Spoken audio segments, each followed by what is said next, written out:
Bueno, seguimos con las píldoras formativas del proyecto CETEIS o la línea de capacitación del proyecto CETEIS. El proyecto CETEIS es un programa de apoyo al emprendimiento innovador en la Euroregión Euroace, que es un agrupamiento constituido por las regiones del Alentejo y centro de Portugal y la Comunidad Autónoma de Extremadura.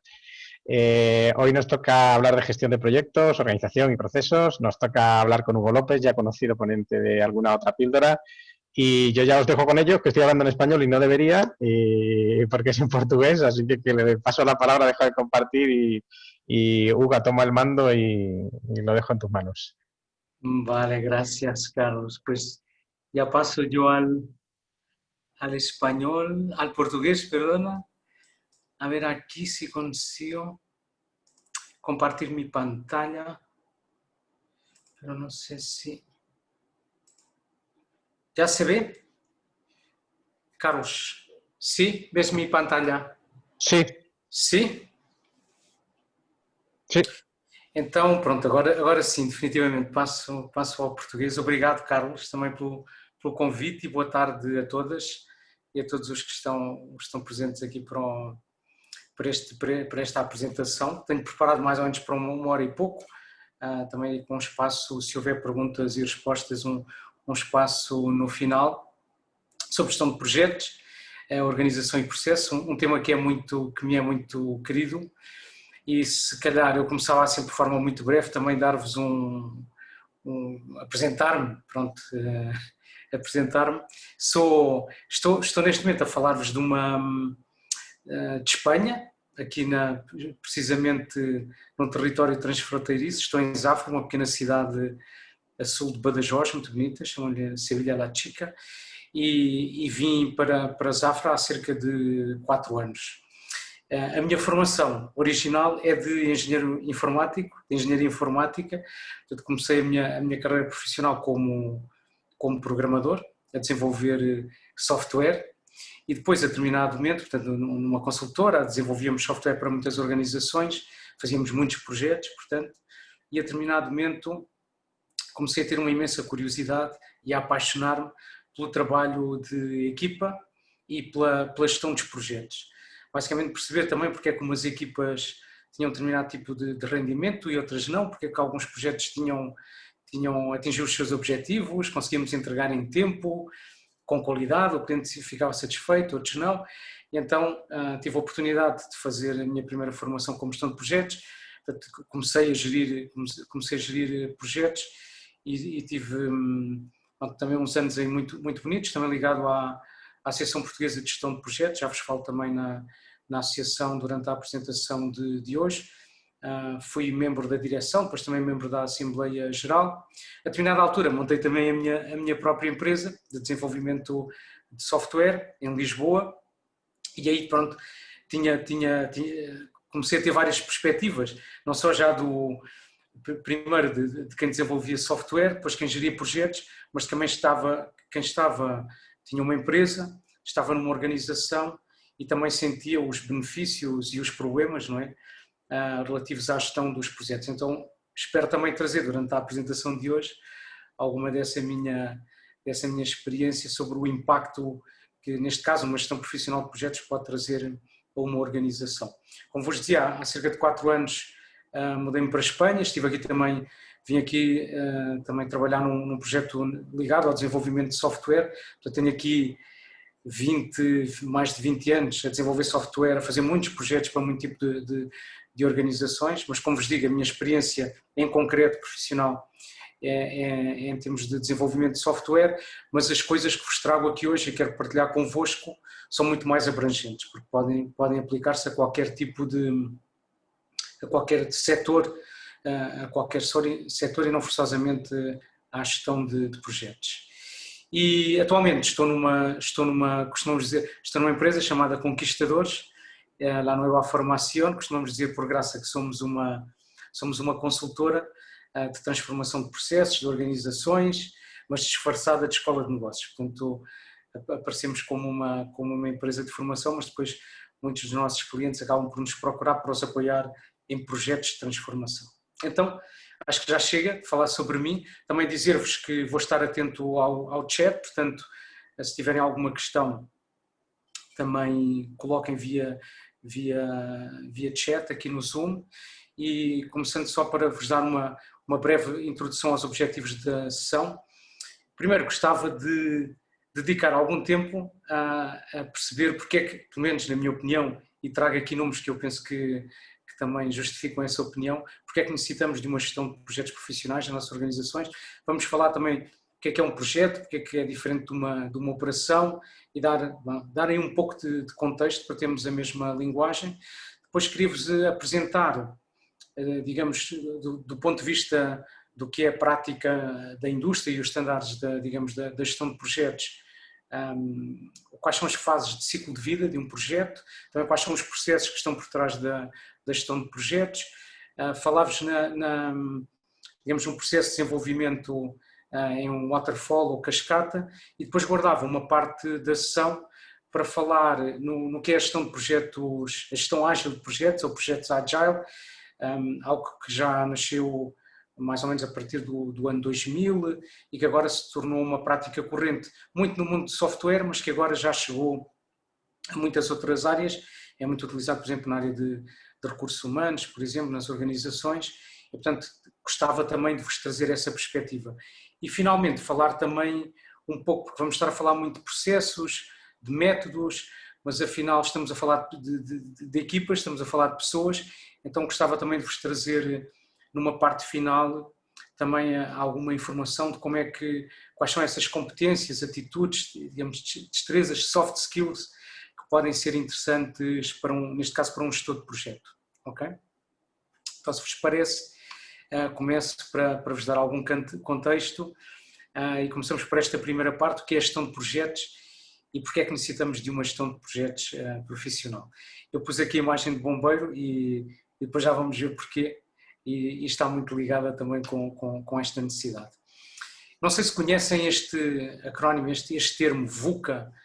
VUCA é um acrónimo para, as palavras em inglês são volatility, não?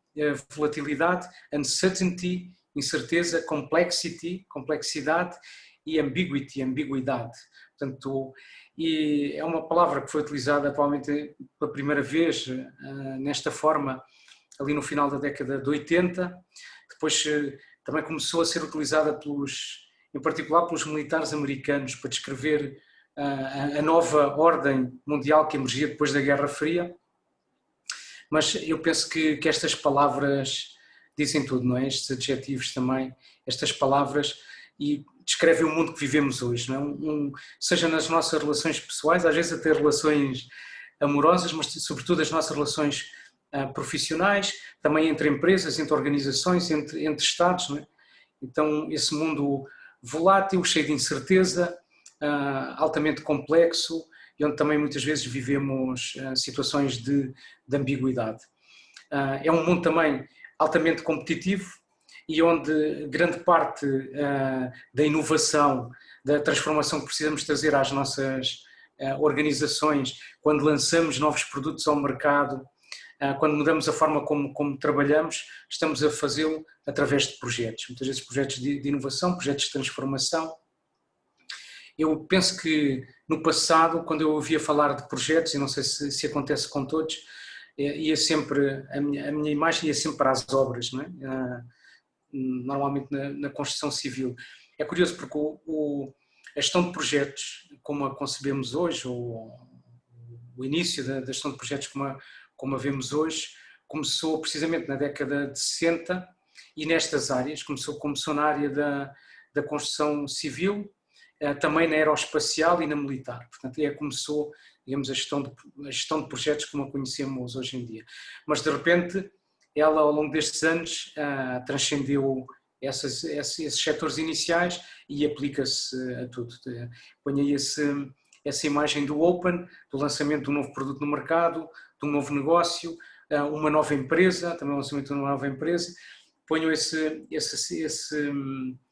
digamos, esse mecanismo de dentes como se fosse um relógio, não é? Para significar também os nossos processos, as nossas organizações, portanto, projetos de transformação, alguns deles digital, também coloco aí a imagem do digital, que que são o nosso dia-a-dia, não é? O dia-a-dia das nossas organizações. Mas então, porque é que lhe chamamos projetos? Afinal, quais são as características de um projeto e não chamamos uma operação ou uma atividade ou qualquer outra palavra? Então também gostava de clarificar isto para termos uma linguagem comum e normalmente quando nos referimos a um projeto partimos do pressuposto que tem determinadas características, não é? O primeiro é um determinado grau de complexidade. Portanto, normalmente um projeto é complexo, tem muitas atividades interdependentes, muitas vezes também com riscos ou características de inovação, também de tecnologia ou mudança de tecnologia, por exemplo, portanto com riscos associados e também pessoas, não é? Tem também esta característica de singularidade, ou seja, um projeto é único, ainda que possa ser semelhante a outros projetos que fizemos no passado, o projeto pela sua natureza é único, é o que vamos fazer agora e não vamos voltar a repetir no futuro. E portanto aí diferencia-se de uma coisa que fazemos regularmente e sempre da mesma maneira. Depois tem objetivos claros e bem definidos, normalmente uma finalidade, depois objetivos muito específicos, sejam objetivos de negócio ou até de mudança organizacional. E depois também coloco-vos aí do lado direito neste slide aquilo que chamamos também o triângulo, este triângulo da gestão de projetos, que tem precisamente a ver com estes objetivos. Normalmente um projeto tem um tempo em que queremos entregá-lo, não é? Com uma data em que estimamos que esteja concluído, com um custo associado. Também tem objetivos de qualidade, portanto não aceitamos que o projeto resulte de uma forma ou de outra, mas tem objetivos de qualidade também específicos e tem um âmbito, não é? Tem um conjunto de coisas, de funcionalidades ou de coisas que queremos implementar e no fundo é o âmbito desse projeto. E normalmente representamos também assim com esta figura de triângulo, precisamente porque quando mudamos um desses objetivos, normalmente impactamos noutro, não é? Se eu quero fazer mais rápido, ou tenho que cortar na qualidade, normalmente, não é? Ou então faço menos coisas, corto no âmbito, ou então vou também ajustar o custo. Portanto, digo isto de uma forma geral, mas também para que percebam essa ideia do triângulo e como são interdependentes esses objetivos. Depois um projeto, só admitir aqui a Margarida Pataca. Boa tarde, Margarida. Estávamos aqui a descrever as características de um projeto, para termos esta linguagem de comum também de que é que falamos quando falamos de um projeto.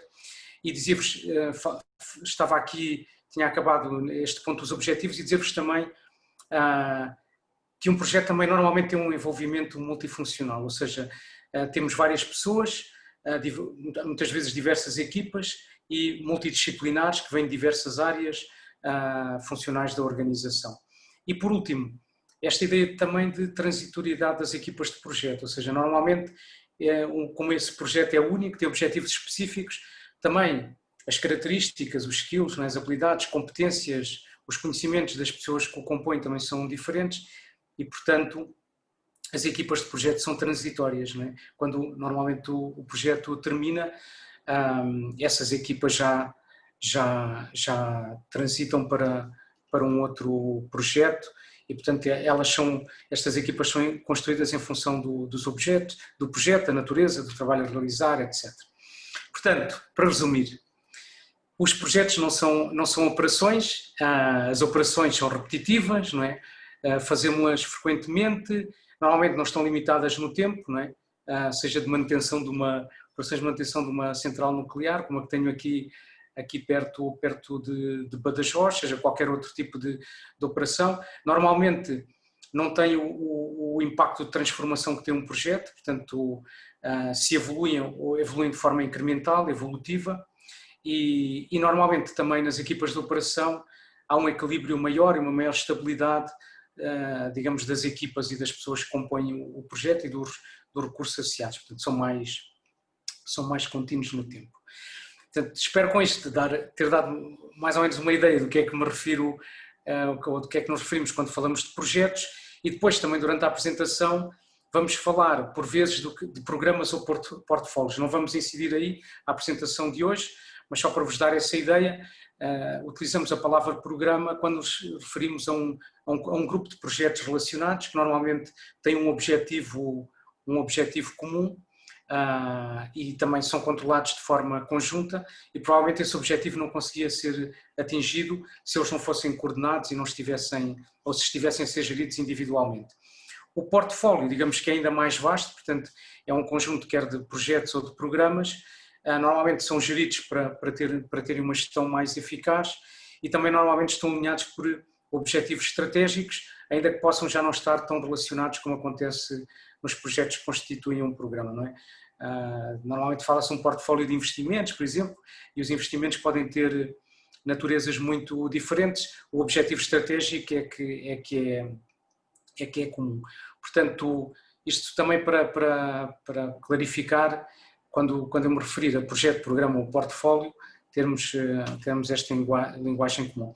Então, e a que é que nos referimos quando falamos de gestão de projetos? Bom, depois falamos justamente destes processos de gestão que devemos utilizar na realização de um projeto, de maneira a conseguir atingir os objetivos do projeto, a finalidade, seja ela em termos de objetivos de negócio ou objetivos de mudança organizacional, se for um projeto dessa natureza. Portanto, são esses conhecimentos, capacidades, ferramentas, técnicas, práticas, esses processos de gestão. E é sobre isso que vamos falar em seguida. Vou-vos deixar aqui muita informação para vocês poderem também procurar e depois investigar e aprofundar, se for do vosso interesse. Gostava de falar provavelmente das duas organizações internacionais, ou duas das mais conhecidas em termos da gestão de projetos.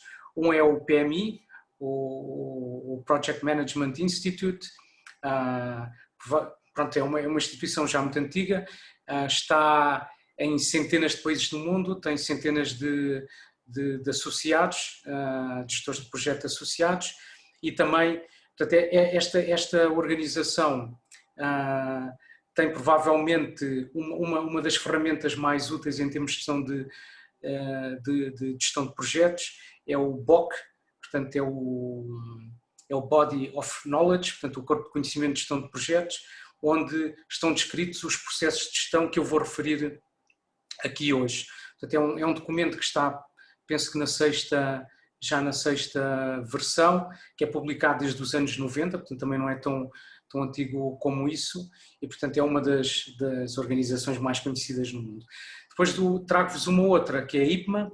Digamos que a IPMA é mais europeia, apesar de estarem ambas no mundo inteiro. O PMI está mais ligado, digamos, aos Estados Unidos, pelo menos a sua origem, e a IPMA mais na Europa. A IPMA tem também um documento fantástico, não focado propriamente nos processos, mas mais nas competências de gestão de projetos. Portanto, digamos, mais em termos de prática, também de soft skills, das habilidades e técnicas, num contexto quer pessoal, quer também organizacional, no que toca a uma organização. Portanto, são muito complementares as duas coisas e vamos falar delas também aqui ao longo da sessão. Trago-vos aqui precisamente essas duas publicações que vos falava, no caso do PMI e o PMBOK, que está disponível, penso que neste caso não está disponível para download gratuito, apesar de haver muitos documentos que fazem referência. Hoje também vos trago aqui uns links onde vocês podem ver com detalhe o conteúdo do PMBOK, e depois temos o ICB, que já vos tinha dito, portanto o Individual Competence Baseline da IPMA, que traz mais, não já esta visão de processos, mas mais das competências, portanto, das pessoas, das práticas, também de uma perspectiva mais estratégica em termos de organização da gestão de projetos, e ambas as organizações têm processos de certificação. Depois também vos vou deixar referências para o caso de considerarem formar-se e depois fazerem um processo de certificação com uma ou com outra. Estão ambas disponíveis. Depois, em termos portugueses, eu trago-vos aqui também provavelmente as organizações nacionais mais conhecidas nesta área. Por um lado, o chapter do PMI, mas em Portugal. Está aqui o endereço, depois vocês, quando enviarmos a apresentação, também podem seguir aqui o link, pmiportugal.org.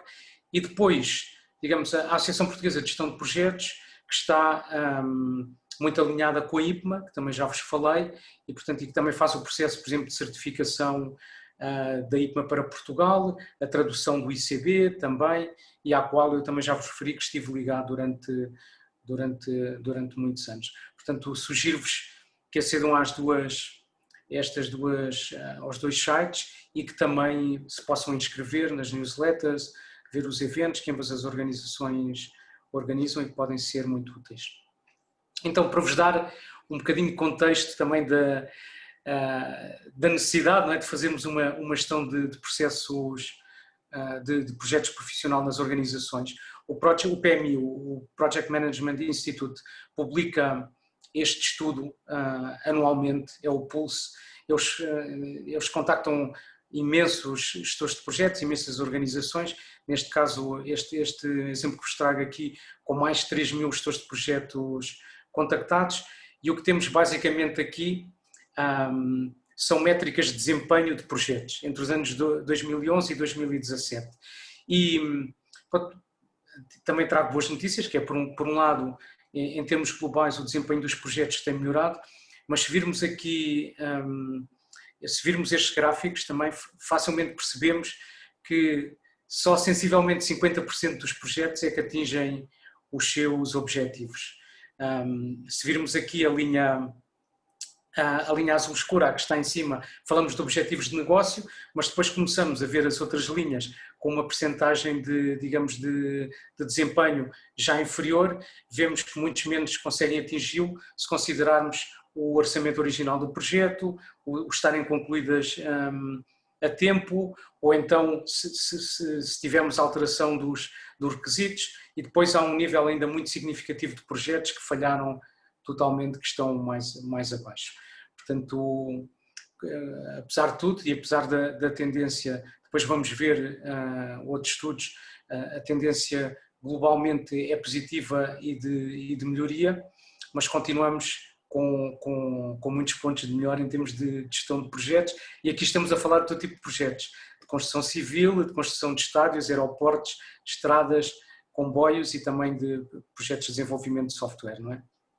E é muito curioso também ver as principais razões que são apontadas para não se atingirem os objetivos dos projetos, porque curiosamente não, mas se calhar ao contrário do senso comum, não são questões sequer técnicas, digamos assim, ou tecnológicas para colocar, vamos ver que tem muitas outras origens.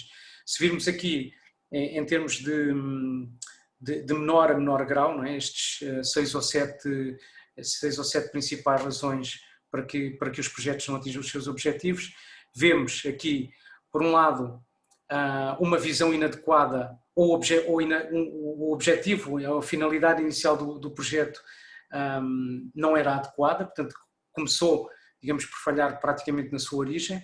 Depois, uma outra grande razão tem a ver com ou falta de comunicação entre as diversas partes do projeto ou com uma comunicação inadequada. Depois temos outro, com o mesmo, estamos a falar aqui em cerca de 30% também dos fatores críticos identificados, com riscos ou oportunidades que não foram identificados a tempo e depois acabaram por ter um impacto significativo no projeto. Depois, alteração nos objetivos do projeto, portanto já depois do seu início e ao longo da sua execução terem mudado esses objetivos. Depois, também com um número muito significativo, que os requisitos do projeto não foram levantados adequadamente e depois, claro, o que é entregue, também o projeto que é entregue não cumpre esses requisitos. E depois, também, por último, o mais impactante aqui, não é? É inclusivamente a alteração das prioridades da própria organização.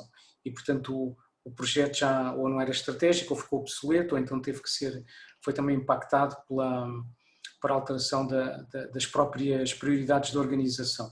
O que, mais uma vez, vem também encaixar com o que falávamos ao início, não é? Deste contexto VUCA, em que vivemos um ambiente altamente competitivo, em mudança permanente, não é? Nas nossas organizações, no mercado, na concorrência, e portanto estas prioridades também estão em permanente mudança.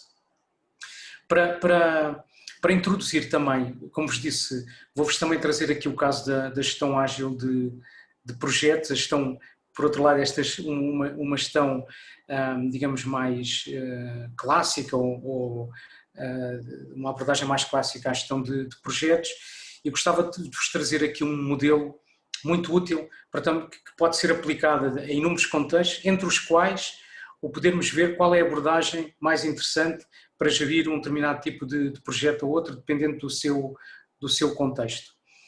Então trago-vos este modelo, é um modelo Kinefin, que foi proposto pelo David Snowden já no ano 2007, e basicamente o que pretende representar são situações ou contextos que podemos enfrentar, como organizações, como pessoas. E então ele identifica 5, digamos, domínios, ou 5 contextos possíveis. Começando aqui pelo de baixo e à direita, ele define esta situação como as situações simples. As situações simples são normalmente estão num ambiente estável, um ambiente previsível. Normalmente, quando temos uma situação simples, também conseguimos identificar bem as relações de causa e efeito, o que é que uma coisa implica a outra. Podemos basear-nos em factos para fazer a gestão, para tomar decisões, e neste caso nós podemos recorrer-nos também das melhores práticas, ou seja, estamos dentro de áreas que são conhecidas e, portanto, quando abordamos para resolver um problema que esteja nesta situação, neste espaço, podemos recorrer às melhores práticas. Portanto, neste caso, a melhor abordagem, digamos assim, e a resposta num contexto desta natureza é entender bem o problema, categorizá-lo e depois responder de acordo com as melhores práticas. Quando estou a pensar, por exemplo, a construção de uma casa normal ou que não tenha de um apartamento, de um edifício, pode cair neste caso, neste espaço, não é? Nós recorrendo às melhores práticas de construção, às coisas que sabemos em termos de comportamento térmico de materiais, etc., conseguimos, seguindo essas melhores práticas, desenvolver esse projeto. Depois, há este espaço ou esta situação que o David Snowden, ou neste modelo, se chama de complicado. Portanto, já não estamos neste espaço simples. Aqui, portanto, é um espaço em que já precisamos de especialistas para perceber o problema. É um espaço em que há coisas mais imprevisíveis do que havia no simples, mas ainda assim previsíveis. É possível conseguimos encontrar estas relações de causa e efeito, embora não sejam totalmente aparentes, e portanto aqui é o espaço em que procuramos especialistas para encontrar as melhores soluções. E em muitos casos não há a melhor solução. Há várias alternativas que podemos avaliar e para tentar encontrar a melhor. Não sei se estou a imaginar, por exemplo, ou queremos lançar um novo telemóvel, desenvolver um novo produto, um novo telemóvel ao mercado. É complicado, mas podemos reunir-nos e dos melhores especialistas e conseguir ter várias alternativas até em termos de desenvolvimento deste projeto, e com a ajuda desses especialistas conseguimos entregá-lo. E depois temos este outro espaço, que é o espaço que neste modelo se designa por complexo. Aqui já são mais as coisas imprevisíveis do que as coisas previsíveis, não é? Então aqui nós estamos, não conseguimos planear com antecipação, portanto aqui a melhor abordagem é controlar o que está a emergir, ok? É muito importante aqui aumentar os níveis de interação, portanto experimentar, testar, entender como é que funciona e depois reajustar o que estamos a fazer em função disso e assim descobrir padrões, digamos assim. Muitas vezes neste espaço não nos basta uma solução dos especialistas, é preciso uma abordagem criativa, é preciso uma abordagem inovadora e é preciso explorar para conhecer o problema em particular.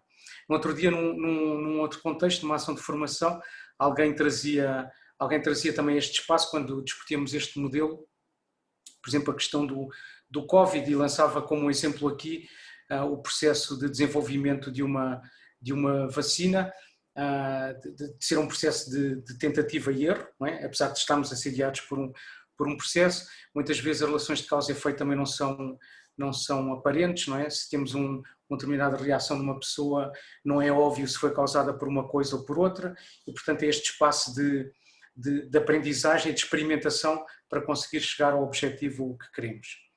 Depois temos um outro espaço aqui abaixo, ou um outro contexto, que é o caótico.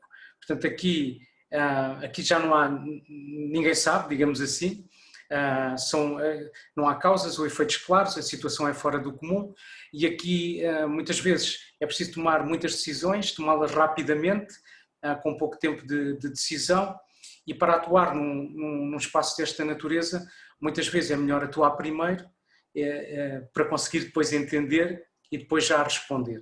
E alguém, no outro dia também, precisamente neste contexto, alguém trazia novamente o exemplo do Covid e da pandemia e dizer que esta foi a resposta, por exemplo, que os governos tiveram neste contexto, perante uma situação de caos, com um vírus, ninguém sabia como se reproduzia, qual era o grau de mortalidade, então a forma de atuar foi, como diz aqui o modelo e como sugere, a melhor forma de atuar nesse contexto foi atuar imediatamente. Portanto, confinamento, fechamos as fronteiras, vamos parar para conseguir tornar a situação um pouco mais estável para poder entender e depois estudar a melhor resposta.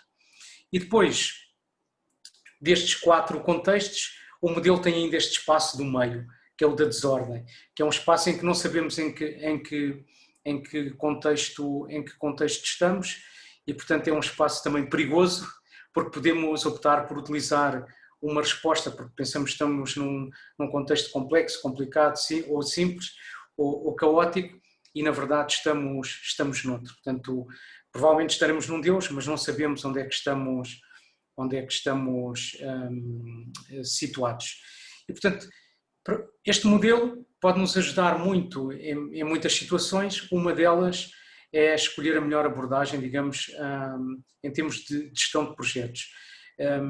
Não há aqui também uma receita óbvia, mas começa a haver alguma, digamos, não digo consenso, mas algum alinhamento de que provavelmente neste espaço simples e no espaço complicado, a gestão de projetos tradicional, de que vos vou falar em primeiro lugar, pode ser a mais interessante de aplicar, e quando estamos no complexo, ou entre o complexo e o complicado, a gestão ágil, que eu também vos trago um pouco mais à frente nesta apresentação. Ok, deixo-vos também um link que depois vocês podem explorar, da Harvard Business Review, precisamente sobre esta framework, neste caso, portanto, do modelo Kinefin, com uma perspectiva também de como pode ser utilizado para a tomada de decisões, ok? E espero que vos seja útil. Então, posto isto, vamos então voltar ao PMBOK, a esse corpo de conhecimento sobre a gestão de projetos, e vamos falar das fases, dos grupos de processos que são identificados aí. Quero também, o que eu gostaria é que vocês ficassem com uma ideia de que, obviamente, há uma complexidade nestes processos, há matéria para estudar e para investir, para nos formarmos e depois colocarmos em prática, mas também vos gostava de dizer que depois há muitos deles que na prática podem ser, dependendo do projeto, muito mais simples, há muitos modelos que podemos seguir, utilizar templates, etc. E, portanto, há muitas ferramentas de ajuda. Então, nesta visão do PMI e do PMI do BOK, basicamente eles descrevem 5 fases no ciclo de vida de um projeto, ok? Então, quando as vemos assim de alto nível, são relativamente óbvias, digamos assim. Portanto, depois já vamos entrar mais em detalhe nos diversos processos que são transversais a estas fases. Então temos aí uma primeira fase que é de iniciação, esta fase inicial. Muitas vezes aqui o projeto ainda está numa ideia embrionária, está-se a estudar a sua viabilidade, portanto os processos que estão aqui nesta fase e os tipos de processos de gestão que temos aqui até têm vindo a ser simplificados por parte do PMI, porque são quase prévios, não é, a esta origem do projeto, portanto são esse estudo prévio, essa ideia de iniciar o projeto e de concebê-lo. Depois temos a fase de planeamento e definição, e então aqui já vemos em baixo, tem a ver com o âmbito, com o planeamento, com a orçamentação do projeto, detalhar as atividades que se vão implementar, organizá-las no tempo e planeá-las no tempo, também como é que comunicamos e o plano de comunicação dentro do projeto, de acordo com as várias partes interessadas, com os vários participantes, e também a gestão de riscos, portanto, nesta fase de planeamento. Depois temos a fase de execução. Eu estou-vos a dizer assim, mas elas não termina uma e começa outra, portanto isto são fases do ciclo de vida e obviamente algumas também depois das atividades já em si, dos processos, se sobrepõem e tocam algumas destas fases, mas temos aqui esta fase já de execução. Aqui temos, portanto, toda esta parte de acompanhamento, de ver o estado atual do projeto, de acompanhá-lo, de indicadores, de qualidade e também de forecast, não é? De poder ter uma ideia seguindo digamos, com o comportamento atual, como é que se pode projetar no futuro. Depois a parte de monitorização e controle, e aqui estamos a falar já dos objetivos, da qualidade dos entregáveis, também toda a parte de acompanhamento do esforço, dos recursos, do custo do projeto e do desempenho, e depois já, digamos, a fase de fecho. E aqui já se transforma também, a ideia é transformar o que aconteceu no projeto num conhecimento, que depois também possa ser reutilizado noutros contextos e na organização, portanto, esta ideia de post-mortem, de reavaliar o projeto, e também de fazer, digamos, de informar a partir também de todas essas conclusões, a parte de reporting. Então, como vos dizia, isto são as fases, assim, de forma de muito alto nível, mas depois o PMI-BOK refere a grupos de processos. Portanto, na prática, deixo-vos também aqui esta ideia, só neste slide, de que há muitos processos, depois de grupos de processos, e que são transversais a estas fases, portanto acompanham estas fases. Deixo-vos também aí um link para um artigo interessante, de onde eu tirei também algumas das imagens que vão ver a seguir, e que descreve com bastante pormenor a versão anterior. Agora penso que o BOK está na versão 6, mas a versão 5, e que é uma leitura fácil e que vos dá também uma ideia muito, muito detalhada do que é que encaixa em cada um destes processos. Mas começando assim, também de forma abreviada, para vocês poderem ter uma ideia de alto nível do que é que constituem. O número que vem aqui, número 4, que está aqui, refere-se ao PMBOK, portanto digamos, é o capítulo 4 do BOK, mas começo-vos por descrever então estes grupos de processos. Como vem aqui, temos as fases do projeto, do ciclo de vida do projeto, que estão em cima: o iniciar, planear, executar, monitorar, controlar e fechar, que vos tinha descrito anteriormente, e depois então temos estes grupos de processos que encaixam e que entram em cada uma, ou podem entrar em algumas destas fases. Basicamente, a gestão da integração do processo, assim de forma muito genérica, refere-se às atividades de coordenação que vamos utilizar para integrar todos os outros processos, as diferentes fases, etc. Então, o que é que temos aqui como processos principais? Portanto, numa fase inicial, criar um documento de início de projeto, portanto, este Project Charter, que descreve esta primeira ideia, esta primeira visão e que instancia o projeto, digamos assim. Também há modelos disponíveis em muitos sítios que podemos utilizar também para nos inspirarmos e utilizarmos. Depois criar o plano de gestão do projeto. Depois, já na fase de execução, orientar e gerir a execução do projeto. Na fase de monitorizar e controlar, depois os processos aí de controlar, acompanhar o trabalho, também integrar e controlar as alterações, portanto, todos os projetos têm alterações, seja por acréscimo ou por atividades que possam já não ter que ser realizadas, ou requisitos, e depois, digamos, os processos para encerrar o projeto ou uma determinada fase do projeto. Portanto, isto de forma muito genérica é o que o BOK refere como gestão da integração. Depois temos este grupo de processos que tem a ver com a gestão do âmbito do projeto. Se vocês procurarem na internet ou encontrarem, também vem muito descrito como escopo em brasileiro, em português do Brasil, que vem do scope, não é? do âmbito do inglês.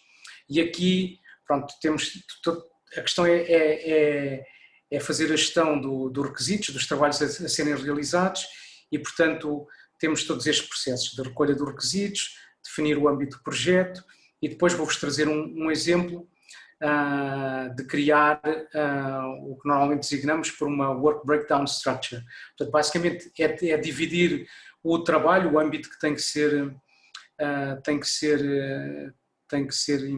implementado, ou o que é o objetivo de implementarmos, de uma forma estruturada, digamos, hierárquica, onde vamos dividindo cada vez por níveis, digamos, mais pequenos, para dizer de uma forma simples, e vou-vos trazer um exemplo já em seguida. Mas basicamente conseguimos ter de uma forma estruturada tudo o que precisamos implementar no projeto. Depois, na parte já na fase de monitorização e controlar, portanto, esta verificação do âmbito do projeto e de controle, não é? Portanto, por um lado, para também controlar o âmbito, mas também para verificar que está a ser entregue os requisitos que tínhamos e o âmbito que tínhamos previsto. Eu trago-vos aqui um exemplo também, depois deixo-vos aí um link para a fonte da imagem, para se quiserem ver mais em detalhe, portanto é um artigo que também está disponível publicamente. Então temos aqui um exemplo de uma WBS, uma Work Breakdown Structure. Neste caso vamos imaginar que é um projeto para uma intranet de uma organização, portanto, e basicamente vemos que começamos a subdividir este projeto nestes diferentes pacotes e áreas. Portanto, temos aqui, por exemplo, no nível 1, temos criar o conceito de intranet, portanto, depois vamos detalhar em mais detalhe e vamos ver o que é que pode estar incluído.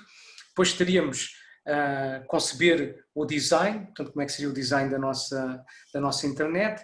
Depois teríamos propriamente o website development, portanto, já o desenvolvimento propriamente dito da intranet. Depois, já digamos, uma fase de rollout, onde íamos instalar a nossa intranet, formar provavelmente utilizadores, acompanhar esse processo também de transformação e depois já o suporte. Agora, digamos que cada uma destas áreas já podemos trabalhá-la em maior detalhe e redefini-la e entrar num nível, digamos, de detalhe superior. Por exemplo, continuando aqui na fase de conceito ou digamos, de desenho da arquitetura do conceito da internet, por exemplo, temos aqui coisas como avaliar os recursos existentes, portanto, os sistemas existentes que temos na organização e que seria ou não útil incorporar na intranet, depois definir os requisitos, já vamos ver também mais em detalhe o que é que isso podia significar, fazer uma especificação detalhada da funcionalidade, depois definir também riscos e a aproximação à gestão de riscos, desenvolver um plano de projeto e depois tínhamos aqui uma área que é, por exemplo, já briefar uma equipa de desenvolvimento para depois começar a implementação do site propriamente, da intranet propriamente dito.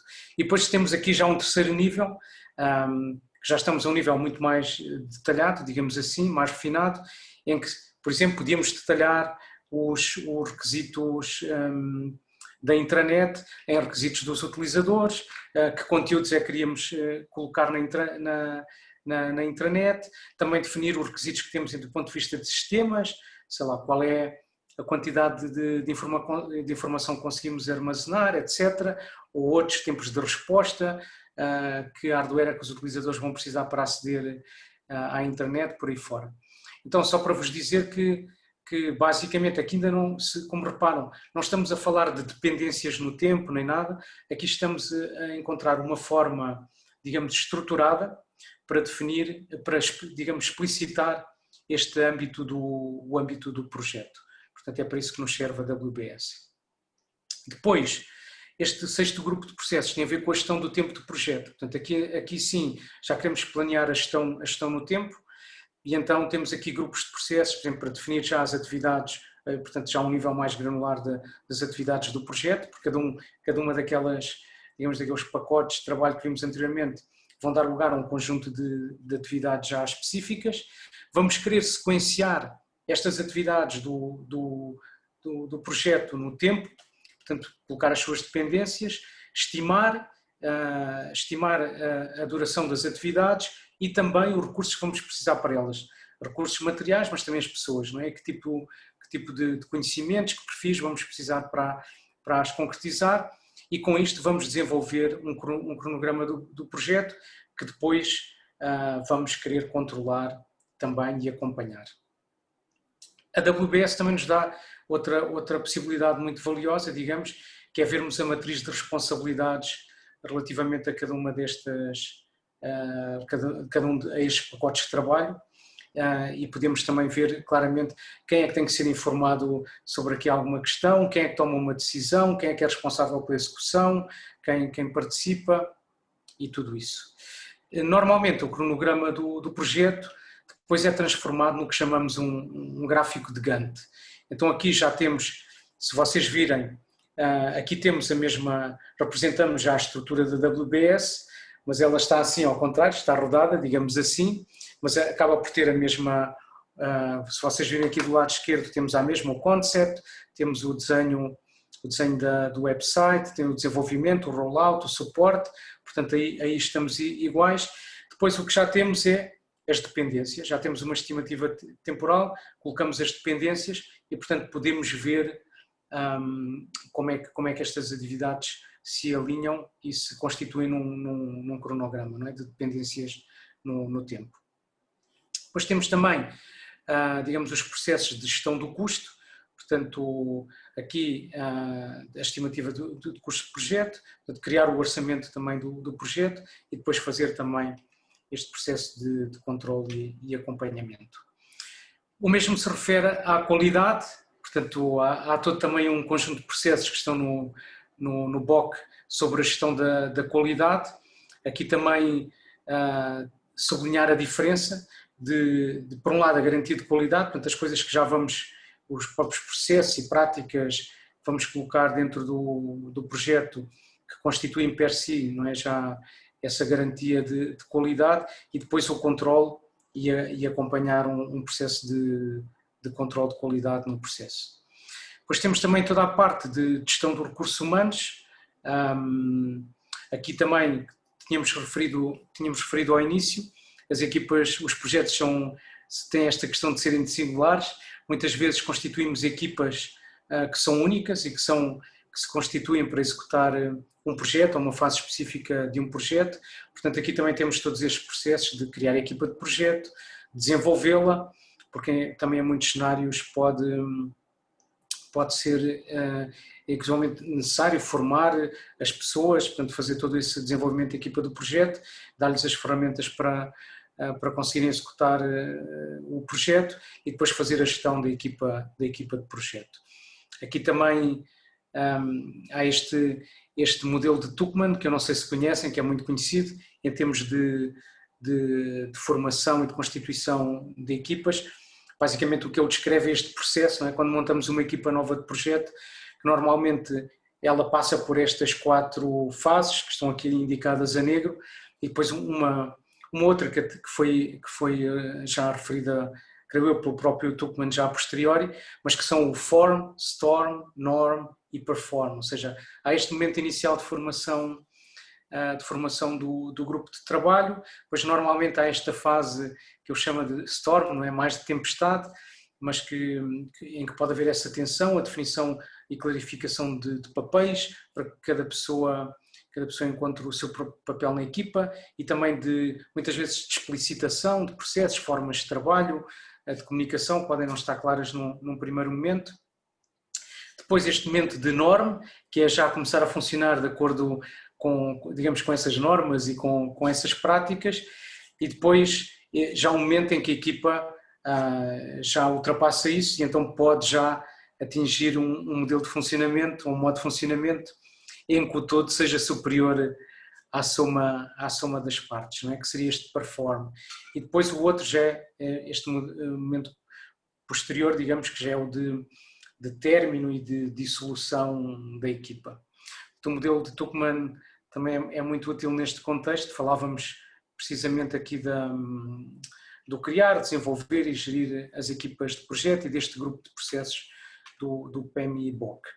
Depois temos a parte da gestão de comunicação do projeto, portanto, aqui na fase de planear, temos o planear a gestão da comunicação do projeto e fazer esse plano de comunicação, ou seja, como é que vamos comunicar entre as diversas partes, com que periodicidade, utilizando que mecanismos ou que canais para conseguir atingir precisamente esses objetivos do projeto, e depois a gestão dessa comunicação e o controle desses processos e do plano de comunicação. Depois, também já vimos no início, quando vimos estas razões que eram indicadas porque tantos projetos não atingiam os seus objetivos, que algumas das mais referidas tinham a ver precisamente com a gestão da comunicação e outro também tinha a ver com a gestão de riscos e de oportunidades, não é? do projeto.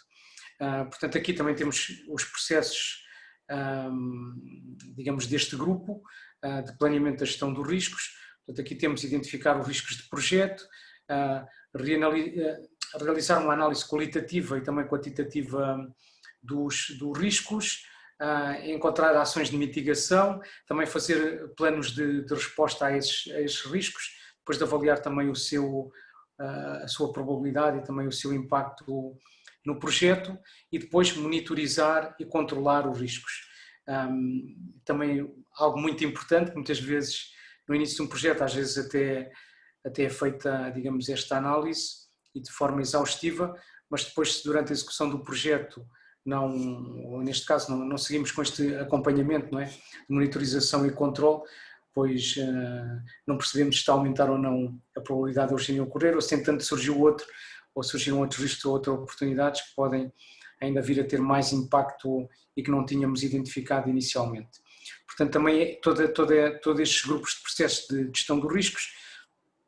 Depois aqui o que também se designamos por gestão de aquisições, aqui basicamente são relações de contratações, de subcontratações, temos que fazer dentro do projeto, portanto aqui uma fase de planear estas aquisições, depois muitas vezes pedir orçamentos, negociar as aquisições que temos que fazer, decidir se vamos fazer nós dentro do projeto ou se vamos fazer outsourcing ou contratar fora, depois fazer a administração destes processos e também encerrar com as respectivas validações, penalizações ou, portanto, acompanhar todo esse processo, que em muitos projetos não é nada negligenciável, não é? Todo este processo. Depois, finalmente, no que toca ao PMI, ao BOK, temos estes grupos de processos que têm a ver com a gestão de expectativas das partes interessadas, não é? Que é uma forma de traduzir os stakeholders, não é? do processo. Portanto, identificar os stakeholders do processo, depois planear também a gestão destas partes, gerir o envolvimento deles e controlar o envolvimento dos diversos stakeholders, para garantir também toda essa parte de gestão de expectativas, de retorno também relativamente aos objetivos do projeto e de satisfação, não é? Com isto, a descrição foi breve, ainda que digamos que sistematizada, não é? Todos estes grupos de processos. Como vos dizia, ter um curso de gestão de projetos ou fazer uma pós-graduação pode demorar algum tempo. Há cursos que são obviamente mais curtos e que no tempo e que permitem dar os conhecimentos para iniciar um processo de gestão profissional, que é útil que também se possa fazer acompanhado depois por um processo também de certificação que acredite os conhecimentos, as práticas, e já vamos ver que aqui, inclusive, alguns processos de certificação também, digamos que validam ou certificam as próprias competências e não só os conhecimentos ou a prática, mas também essas competências de um gestor de projetos. Então, esta é a visão do PMI-BOK, que eu penso que é muito útil, e queria-vos trazer também esta visão desta perspectiva ágil. E aqui ela começa muito precisava de vos dar um bocadinho de contexto sobre o desenvolvimento de software, porque ela nasce no mundo do desenvolvimento de software e pronto, provavelmente antes do ano 2000, a maior parte, a quase totalidade, ou muitos dos projetos eram implementados num modelo que chamamos de waterfall.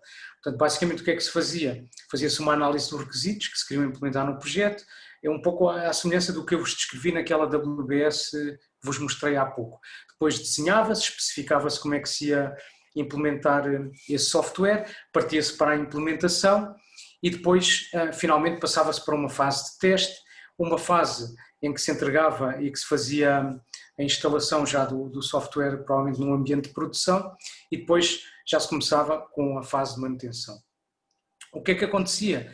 Se um processo deste podia demorar 2 anos, vamos colocar essa possibilidade, em que estávamos 3 ou 4 ou 6 meses numa fase de análise de requisitos, depois mais uns meses na fase de desenho, e portanto tinham-se passado meses em que estávamos ainda para começar a implementação desse software. Muitas vezes, quando chegava ao momento de testar, era o primeiro contacto dos utilizadores ou do cliente com essa aplicação, tinham-se passado 9 meses e nesse momento chegava-se à conclusão que, embora se tivesse, por exemplo, aprovado um documento com toda a especificação do software, o que estava entregado, que era entregue, não correspondia às expectativas dos utilizadores ou do cliente inicial. Ou então tinha problemas, ou então, pura e simplesmente, já estava desatualizado, porque o negócio tinha mudado, as necessidades eram outras, ou até a tecnologia, e portanto, no momento em que ainda se estava a testar para depois colocar o software à disposição dos utilizadores ou da organização, já estava desatualizado. Então, pronto, digamos que gerava muito desconforto e pensava-se que podia haver abordagens mais interessantes neste contexto.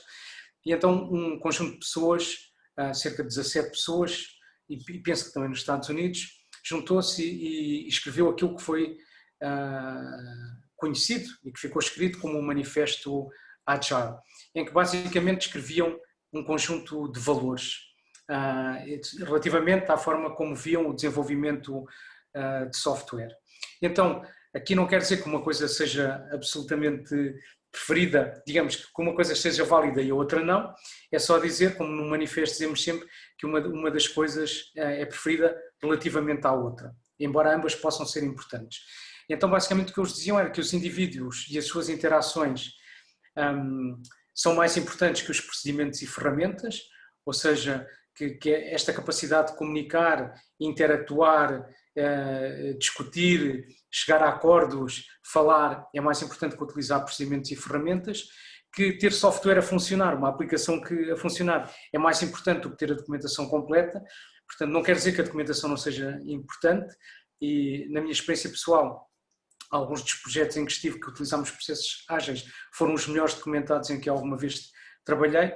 A questão aqui é que se ao fim de 9 meses só temos documentação e um documento que especifica como é que vai ser o nosso software, se isso é mais relevante do que já ter ao final do mês um pedaço de software que já podemos experimentar e dar feedback sobre ele.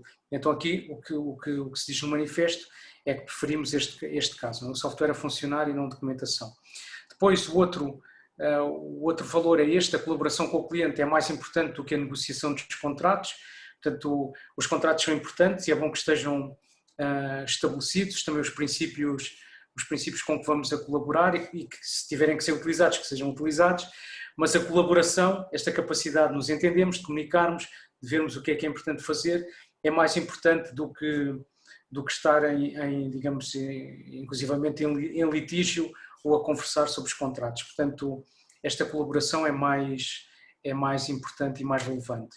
E depois, por último, que a capacidade de responder a alterações é mais importante do que seguir um plano. Não quer dizer que não seja bom e importante ter um plano, mas que no mundo de permanente mudança de negócios, de produtos, da nossa concorrência, a capacidade de responder a alterações de forma eficaz é mais importante do que seguir um plano pré-definido que não nos pode eventualmente até não nos levar a uma solução efetiva, apesar de estar definido e acordado inicialmente. Depois, com base neste conjunto de valores, eles assinaram também um conjunto de princípios, portanto, todos continuam a ser válidos atualmente. Eu não vou aqui detalhar-me muito, eu deixo-vos depois o PowerPoint para que possam explorar, mas só dizer-vos algumas destas, rapidamente, não é? Basicamente estes princípios eram garantir a satisfação do cliente através da entrega rápida e contínua do software a funcionar, ok? Portanto, entregar rápido, entregar software que funcione, que até uma mudança tardia no projeto pode ser bem-vinda, porque pode ser o significado do projeto vir a ser útil e eficaz e não fazemos uma coisa que tínhamos combinado previamente, mas que afinal não vai ser útil, que o software funcional é entregue frequentemente aos clientes, que a cooperação constante entre as pessoas que entendem do negócio e os programadores é útil, portanto tem que haver este diálogo entre programadores e pessoas do negócio, que os projetos devem ser criados com pessoas motivadas e que gostem de os fazer e com esse ambiente e com essa confiança vão sair também projetos melhores. Portanto, que o método mais eficiente e eficaz de transmitir informações para dentro de uma equipa de desenvolvimento é a conversa cara a cara, portanto, não enviar um e-mail a dizer que disse, mas convidar, digamos, este diálogo entre as equipas multidisciplinares. E, enfim, uma série de princípios que são ainda aplicados nos dias de hoje dentro das equipas e dos projetos que são geridos de forma ágil. Como eu vos referia, muitas vezes utilizamos este tipo de abordagens a projetos que estão no domínio complexo, como vem aqui, alguns também no domínio complicado, e também vos queria dizer que estas abordagens Agile, na verdade, acabam por tocar muitas áreas. E digo aqui Agile mais no sentido de dizer algo que começa com a identificação de uma determinada necessidade e depois, basicamente, o que queremos fazer é, a partir dessa necessidade, fazer experiências, portanto, ir experimentando, recolhendo feedback e ir num processo de melhoria contínua. O que eu vos estava a falar aqui era no contexto de desenvolvimento de software.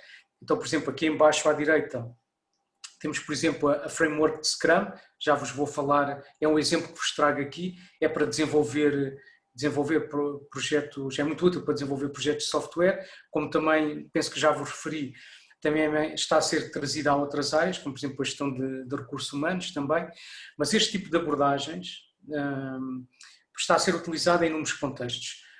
Estas abordagens de design thinking, de service design, é trazer também estas práticas ao desenvolvimento e à criação de serviços e produtos. O Lean Startup é até à criação de projetos empresariais, não é?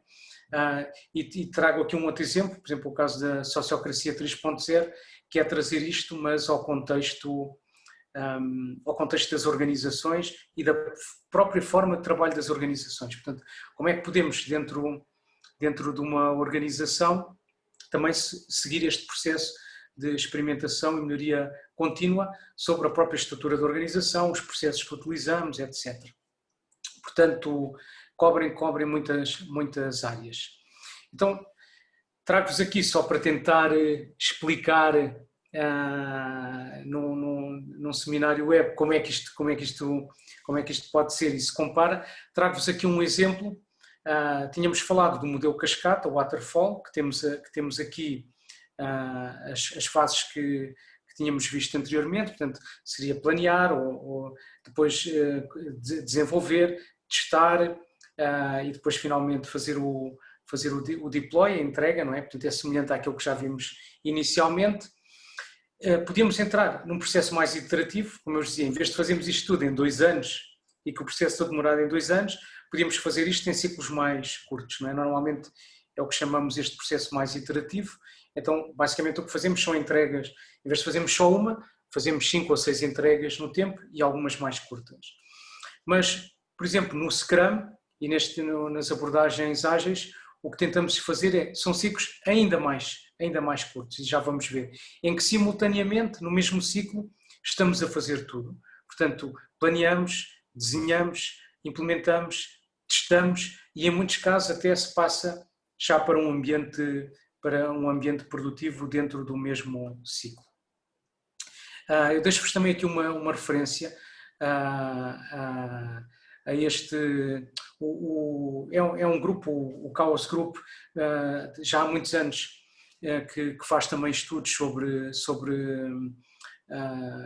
projetos e sobre até que ponto os projetos têm sucesso ou não. Portanto, o Chaos Report é este estudo que lançam anualmente e basicamente o que vos trago aqui é uma ilustração comparativa entre o grau de êxito no atingimento dos objetivos de projeto, utilizando a metodologia, digamos, uma abordagem waterfall ou uma abordagem agile. Curiosamente, portanto, isto são números entre 2013 e 2017 e é curioso ver, portanto, as diferenças de sucesso. Pois eles têm esta classificação, outros são projetos que ainda são desafiados, portanto acabam por atingir os objetivos, mas não na totalidade, e os que consideram definitivamente como tendo falhado. Vemos que aqui que a abordagem Agile tem resultados bastante bons, não é? Comparados com uma abordagem típica de cascata. Depois também podemos ver a evolução ao longo dos últimos anos, portanto, em 2011, 2015 e depois 2013 e 2017. Na verdade, como podem ver, as notícias são boas, portanto, basicamente, da informação que nos chega do Chaos Report, melhorou a todos os níveis, e seja num ou noutro, e até vemos que nos projetos geridos em Waterfall, essa melhoria de desempenho ainda foi superior, portanto, são boas notícias para a gestão para os projetos que executamos. E depois também há aqui há também uma informação curiosa que também nos chega, isto também é referente aos anos 2013 e 2017, que tem a ver também com o êxito relativamente à dimensão dos projetos. Portanto, penso que pelo menos durante um determinado período era visto que o Agile poderia ser útil para projetos mais pequenos, por exemplo, e para projetos grandes uma abordagem mais waterfall, mas depois quando olhamos para estes números de êxito vemos que não é bem assim. Provavelmente isto está relacionado não com a dimensão, mas com a complexidade, como eu referi antes, em termos do modelo Kinefin, não é? E então, o que é que eu gostava ainda de fazer, só ainda relativamente a esta parte de práticas ágeis? Gostava de vos descrever uma delas para termos só uma ideia mais concreta de como é que pode funcionar. Vou-vos falar aqui de uma que se chama Scrum, não é acrónimo de nada, é só uma palavra, Scrum, e está explicada aqui só nesta ilustração, está explicada toda. Tem também aqui as figuras, os roles que entram nesta framework, mas eu vou-vos explicar primeiro o processo. Digamos aqui do lado esquerdo, vocês podem começar por ver aqui o que chamamos o Product Backlog. Product Backlog basicamente é um documento vivo que tem todas as funcionalidades que queremos implementar no projeto. Mais uma vez digo, este exemplo que é do mundo do software, portanto é uma lista priorizada, portanto com prioridades de funcionalidades e que também tem uma estimativa de complexidade associada. Portanto, eu digo, esta funcionalidade tem esta prioridade e tem uma determinada estimativa de complexidade. Eu digo complexidade e não quero dizer tempo, porque não é ou esforço, porque não é assim estimado, mas digamos que é um grau de complexidade. E depois o que é que acontece? A equipa de projeto, que vai juntamente com uma figura que encontramos aqui, que é o Product Owner, digamos, é o dono do produto que queremos construir, depois já vos falo um bocadinho mais nesta figura, reúnem-se e basicamente o que é que fazem? Selecionam as atividades as funcionalidades mais prioritárias que estão neste backlog e comprometem-se a entregá-las num determinado período de tempo, que se chama um sprint. Um sprint normalmente é um período que pode variar entre uma semana a 4 semanas e, portanto, o objetivo é ter software que funcione no final desse período, ok? Basicamente, depois o que a equipa faz é detalhar estas funcionalidades já em tarefas, muito mais atómicas, e isso é o que se chama o backlog do sprint. Portanto, é a lista de tarefas que vão ser feitas no sprint. Depois, esta equipa é auto-organizada, digamos, idealmente as pessoas escolhem dentro daquilo que são as suas capacidades e áreas de especialidade qual é a tarefa que cada pessoa vai fazer ao longo deste período, do sprint. E depois, a cada 24 horas, a equipa tem uma reunião que se chama o Daily Scrum Meeting. Tipicamente é uma reunião feita em pé, portanto agora é feita, em muitos cenários é feita remotamente, quando estamos presencialmente juntos em pé, de 15 minutos, onde cada pessoa responde basicamente a 3 perguntas. O que é que eu fiz ontem, o que é que eu vou fazer hoje e se algo me está a bloquear. Portanto é uma forma da equipa ter claro todas as dependências, o que é que cada pessoa está a trabalhar, e levantar qualquer impedimento que possa estar a acontecer na equipa. No final do sprint é feita esta reunião, digamos, que é o Sprint Review, é uma reunião em que se apresentam aos utilizadores, aos stakeholders, ao Product Owner, o software a funcionar. Faz-se uma demonstração e se recolhe feedback, ok? A ideia, como vos dizia, continuamos aqui do lado direito da apresentação, é no final de cada uma destas iterações, portanto, mostrar software que funcione. E depois a equipa faz uma retrospectiva, isto pode ser também uma reunião de 1 hora, por exemplo, depende também da dimensão do sprint, e basicamente nesta reunião é um processo de aprendizagem, de reflexão e aprendizagem, de melhoria contínua, em que a equipa responde também a algumas perguntas, que é o que é que correu bem no sprint, o que é que correu menos bem, o que é que podemos melhorar para o próximo sprint, portanto num processo de melhoria contínua. Daqui gostava só de destacar mais 2 figuras, uma é esta do Product Owner, portanto a figura aqui do gestor de projeto, como que é diluída aqui entre outras figuras, entre a própria equipa, o Product Owner, o Scrum Master. O Product Owner, como o nome diz, é o dono do produto, portanto a ideia é que ele decida como é que este produto vai ser entregue, digamos, em termos até de releases, como é que vamos produzindo. A ideia é recolher este feedback e ajudar a recolher, digamos, os interesses das diversas partes, portanto, da equipa, dos diferentes stakeholders, dos clientes, dos utilizadores, da direção da organização também, das várias áreas envolvidas, e portanto que ele nessa figura é empoderada, digamos assim, para tomar as decisões e construir a visão do produto. E depois temos o Scrum Master, que é mais uma figura de um facilitador e cujo objetivo é, por um lado, apoiar que a equipa possa trabalhar de forma isolada, focada, longe, digamos, de distrações ou interrupções, e também ajudar a desbloquear impedimentos que possam surgir durante o trabalho da equipa. Portanto, a ideia é conseguir aqui um processo muito fluido e de hiperprodutividade até, quando este processo está montado, está já interiorizado nas equipas e na organização, e então permite fluir. Há pouco referi-vos que quando começa este sprint, portanto, é feito esse planeamento mais detalhado das atividades, Depois tipicamente é acompanhado no que se chama um burn-down chart.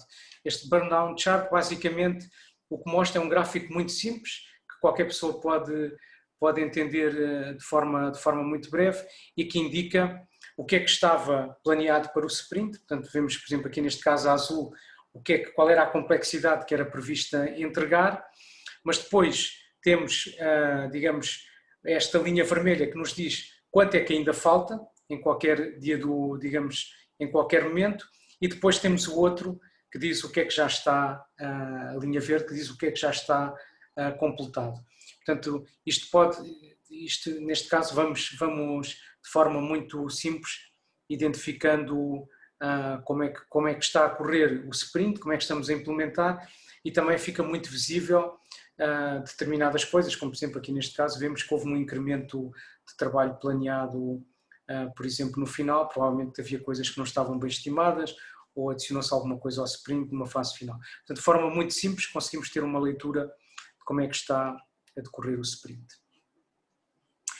E espero ter conseguido assim explicar de forma breve, pelo menos deixar-vos uma ideia de como é que poderia ser este processo. E depois, finalmente, reservava uns últimos minutos, estamos a chegar ao final do nosso tempo, portanto vou ser breve, para falar sobre esta parte das competências, atitudes e destrezas do gestor de projeto. É uma área que muitas vezes até é negligenciada, em muitos sentidos nas organizações, estamos mais focados nas técnicas, nos processos. Felizmente, neste caso, a IPMA e também, neste caso, a Associação Portuguesa de Gestor de Projetos tem o ICB, portanto tem este inventário de competências de um gestor de projeto, e é muito útil para uma autoaprendizagem, uma autoavaliação e para poder de alguma forma depois ir acompanhando o desempenho e a evolução dos gestores de projetos nas nossas organizações. Portanto, também convido-vos no site da IPMA, está a última versão do ICB, que pode na loja, é gratuito, só há que ter uma conta e descarregar, mas também podem contactar a Associação Portuguesa de Gestão de Projetos e pedir o ICB, que também está traduzido para o português. Então, eu descrevo só assim, para acabar e de forma muito, muito breve, algumas das competências que são referidas no ICB e que são úteis para um gestor de projetos. Então, falamos de várias, começando aqui pela primeira, esta capacidade de introspeção e gestão pessoal. Aqui tem a ver com muitas dimensões, mas o autoconhecimento, também a gestão do stress, a gestão emocional, como vos dizia também já, a autorregulação também, portanto, esta capacidade de introspeção e de gestão pessoal. Depois temos uma dimensão também de integridade e fiabilidade pessoal. Aqui temos, por um lado, questões obviamente, de ética, não é? E também, portanto, não só de ética, mas também perdão, só um momento. Vou beber só um pouco de água. E também de capacidade, por exemplo, de resistir à pressão, por pressões externas, que muitas vezes alguém que está numa posição de gestão de projetos também pode ter, e portanto aqui também tem a ver com a ética e também com esta questão de ser um referente para a própria equipa, não é? Portanto, esta integridade também pode transformar um gestor de projeto num referente para a própria equipa. Depois temos as questões de comunicação pessoal, portanto aqui não só de escuta, mas também de oratória, de comunicação muitas vezes com stakeholders ou com interlocutores que estão em muitos níveis diferentes da organização. Depois a componente de relações, quando falamos aqui também em empenho, estamos a falar de motivação intrínseca, extrínseca e de apoiar a gestão também disto, não só pessoal, mas também nas equipas, de conhecer também diferentes estilos de liderança, saber aplicá-los e ter esse leque de abordagens, essa capacidade de trabalhar em equipa e de conhecimento das dinâmicas e de rolos de trabalho em equipa. Essa capacidade também de construtiva, de olhar para o conflito, para a crise, mas também de ter recursos para enfrentar esses momentos de gestão de conflito e de crises, que também acabam por acontecer nos projetos. Algo que está aqui traduzido como engenho, mas que tem a ver com esse espaço também de criatividade e de inovação, portanto técnicas de facilitação, de criatividade e de poder trazer isso ao contexto das equipas e trazer também, digamos, a inteligência coletiva que está ao serviço das equipas. Depois de dimensões de negociação, de gestão também destas expectativas, das partes interessadas, de conhecimentos de negociação win-win e, por último, esta dimensão de orientação aos resultados. Estamos a falar também de projetos com objetivos muito concretos e, portanto, alguns momentos também passam por superação, mas passam por priorização de todas essas questões, da capacidade de tomar decisão e decisões em termos de projeto e, portanto, que é esta dimensão de orientação aos resultados.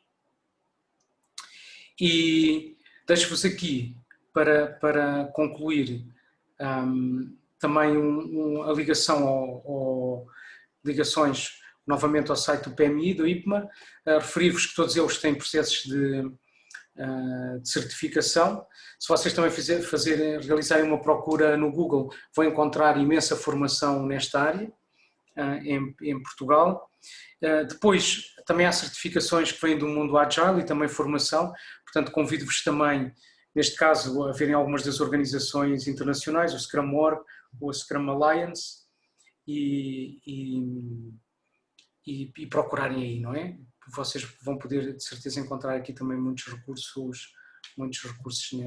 nesta área. E esta era a apresentação que tinha preparado para vocês. Não sei se há mais alguma questão, se não, pronto, o que eu tinha para vos agradecer o vosso tempo, também o convite, Carlos. Hola, nada, muchas gracias por todo, por la sesión, por todo lo que nos has expresado y nada, emplazar a todos los asistentes inscritos en esta sesión y a todos los que nos vean en los próximos días por los canales de YouTube del proyecto y de todo lo demás a las siguientes píldoras formativas que todavía tendrán lugar la semana que viene.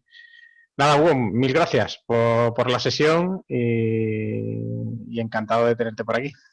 Muchísimas gracias, Carlos. El placer fue mío y ya está. Un abrazo. Muchas gracias a todos también. Chao.